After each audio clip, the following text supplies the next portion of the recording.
প্রতি বছর পবিত্র হজে অংশ নেয় গড়ে প্রায় ২০ লাখের বেশি মানুষ। কিন্তু এত বিপুল সংখ্যক মানুষের মধ্যে কোন দেশের মানুষ সবচেয়ে বেশি অংশ নেয় এই পবিত্র ইবাদতে?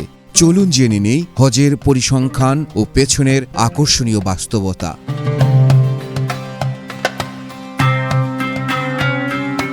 হজের কোটা ব্যবস্থা।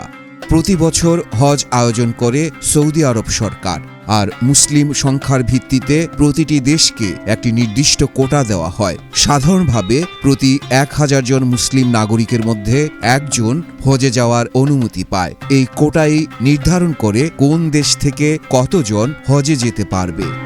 ব্যবসা করবা হালাল ভাবে, কামাইতেও হবে, জমাইতেও হবে। জমাইতে তো পারি না।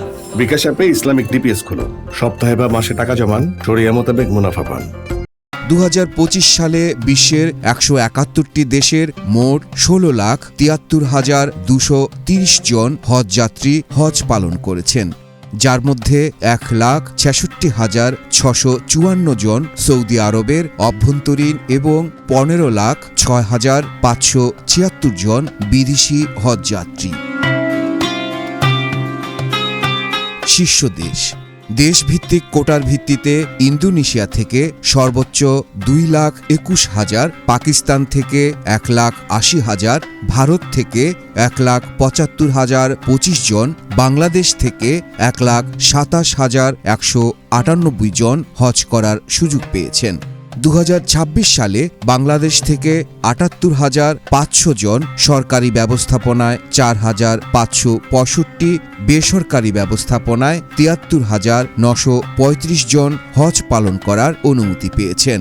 ১ মে ২০২৬ পর্যন্ত ৪০,০০০-এর বেশি বাংলাদেশি হজযাত্রী সৌদি আরবে পৌঁছেছেন। ১৯৫০-এর দশকে হজযাত্রী সংখ্যা ছিল মাত্র ১ লাখের আশপাশে, কিন্তু ২০২৩ সালে এই সংখ্যা ছাড়িয়ে গেছে ২০ লাখের বেশি। প্রযুক্তি, বিমান যোগাযোগ ও সৌদি সরকারের অবকাঠামো উন্নয়নের কারণে এখন হজে যাওয়া অনেক সহজ হয়েছে। সারা বিশ্বের মুসলমানদের জন্য হজ শুধু একটি ইবাদত নয়, এটি এক অপূর্ব মিলন মেলা।